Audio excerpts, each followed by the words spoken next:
I need to tell you something. Something I'm almost too embarrassed to admit. There was a time in my life when things felt dark. Can't get out of bed level of dark. Life felt pointless. And the thing that helped me get through it But just what is it about them? was a talking sponge in Squarepants. I know how that sounds. Trust me. I'm going to tell you why Spongebob's optimism wasn't just important to me, but why it might be important to you too. And why I'm only realizing just how much he saved me.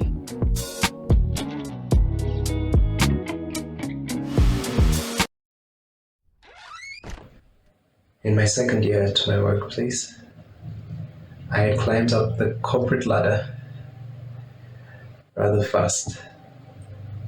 A lack of setting up boundaries and having my entire personality based on what the work I did led to that. I was privileged to work from home, so I was always available to respond, always available to help and block others. Late nights that blended into each other, early mornings of rushed responses to updates. As you can guess, after a while I was badly burnt out. But as anyone who's been in that state of mind can attest,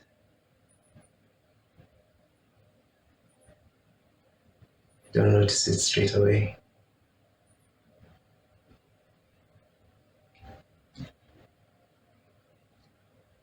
More and more responsibilities piled on, and quietly I kept pushing myself to keep up. I have to do it, I'd say. See, when your livelihood is on the line, everything is justifiable. Every day a new fire to quell. Every day the need to pull off the impossible. Tapping deep into adrenaline, day after day after day to meet tight deadlines.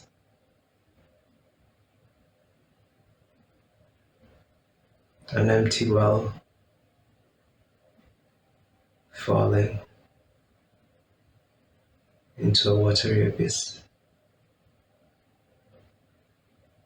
Moss-ridden, with the cruel after images of how life felt when the world was flowing with life. Before long, I remember, got harder and harder to get out of bed. Stressed out of my mind. The walls closed in, closer and closer. Tears in my eyes over the mission critical key results that will never end. Sun no longer felt warm. Sunlight danced away from my skin. Trapped in my mind, sinking deeper and deeper into the abyss. Decisions felt paralyzing. I felt like a husk whenever I did get up. Bucket left to collect water of its own volition, without any guiding hand to pull it out of the abyss. When I would force myself to get up, I'd answer emails just to serve breakfast after an hour or two of doing so at 11 a.m. and then finally get to eat it at 5 p.m. day after day. Moments where I felt like a passenger in my own life.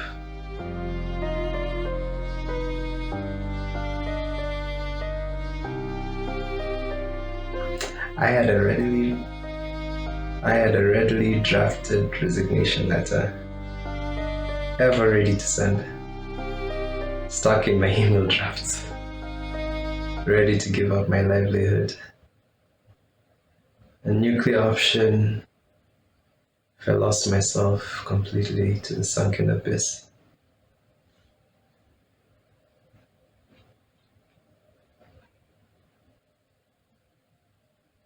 This was the only way I believed that I could breathe once again. The only way that I could possibly feel the sun ray peer into that eclipse-like well of mine. In the bottom of the well, I reached out to anything that could comfort me. Games, anime, cartoons that would bring rays of joy, brief moments of respite, moments of calm. Not that they were solutions. They weren't solutions to the closed-up walls I felt around me. Rather, they felt like the closest thing to a rope that I could hang on to just to make another day. As days went by, all I did was reach out to things that I remembered, what was familiar, moments when life was better. Stop. Never! That's completely idiotic. Here, let me help you. You would think that watching a single episode of Spongebob in his usual antics in Bikini Bottom would feel like a cruel joke of life. The bliss he shows versus the shades of hopelessness. But there's something consoling about it. See, when I, Lord my God, of being too adult, too old to be watching SpongeBob, I realized two things. One, SpongeBob is overly optimistic, and everyone knows that. As kids, we would see him smile, laugh, and have careless childhood moments, and laugh it out as SpongeBob being funny. And as adults, we look at SpongeBob being ignorant. Two, as an adult, taking time to watch it after Lord my God, I realized SpongeBob has a deeper meaning. SpongeBob goes through disappointment, frustration, sadness, like any of us do in our short or long lives. But the difference is that he doesn't stay there. As funny as that sounds. A sense of optimism where he's aware things are bad but chooses to keep going on anyway. Although his optimism is admirable, I painfully know that it's hard to emulate. So freaking hard. So much. I believe a clearer lesson from him is the consistency. Consistency of it. Consistency matters more than intensity. It's not about the wide-eyed optimism he seemingly holds forever. It's about the constant episodic effort taken to keep positive. Day after day, night after night. It's clear to see that SpongeBob shows up the same way every time.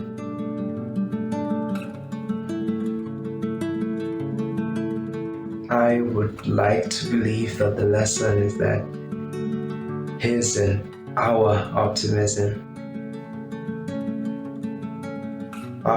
should not be passive. Something we're either born with or born without, but rather active. Something we choose to do. It's up to us to consistently make the active choice to continue being optimistic. Especially when it gets hard. I feel all tingly inside. Should we stop? No, that's how you're supposed to feel.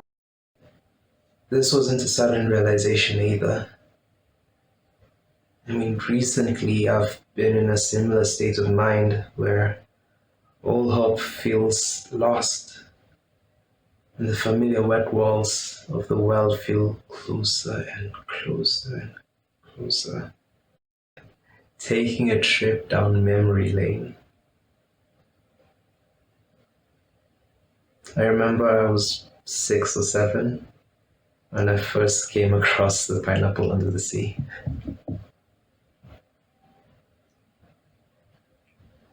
After nearly quadrupling that in terms of life lived or years lived, I guess you get a new perspective of things. Things built from your lived experiences. I believe rewatching some SpongeBob episodes at this older age gives you something else. Something different. Not happiness born from constant optimism. It's difficult. It's difficult to do so. But rather giving yourself permission to believe that all will be well.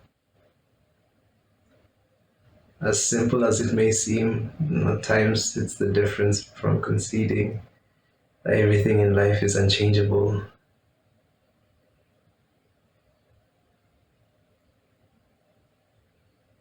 and seeing the rays of light once again.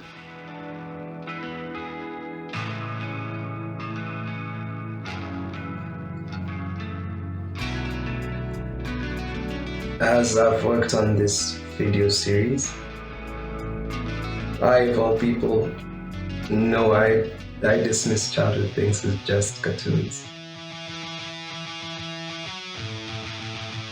I have for a while.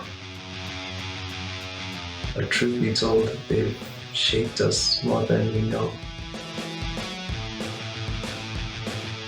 Truth be told, we all need models of resilience.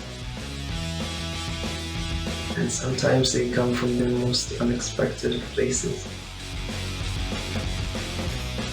I ask you to think back to the small and seemingly insignificant things that saved you from going off the deep end.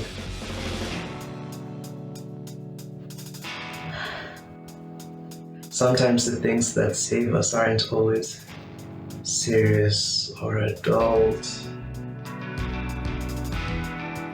And that's okay.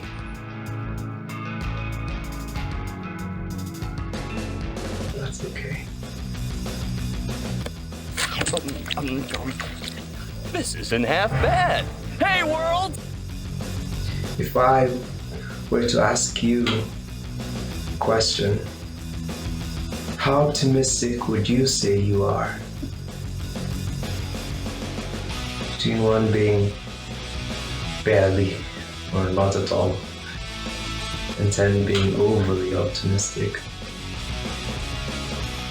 Honestly, I would say I'm a 3 out of 10. And that's me kind of being generous. fact is that I'm not always optimistic. SpongeBob makes it look so easy. It's not, it really is not.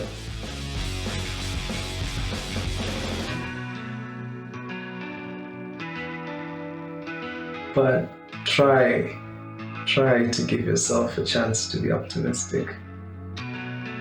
Because you and I know it's possible. Because he showed you that. Optimism saved me because it gave me permission to keep trying even when I felt like I was failing, falling, empty. SpongeBob taught me that you can feel all the walls closing and still show up tomorrow. That if you're holding on by a thread, maybe go watch SpongeBob. A rope of hope in the deep shadows. Not as an escape, but as a reminder that this is possible.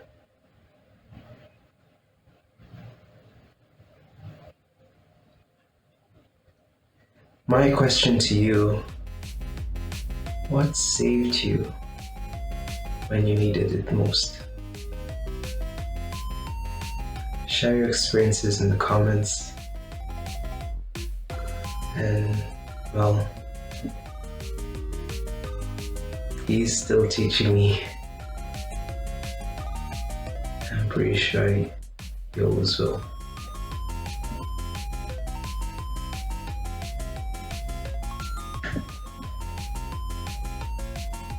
Be kind to yourselves. And if you wanna check out other videos on childhood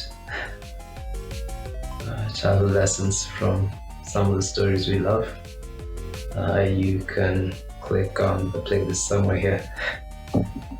Cheers.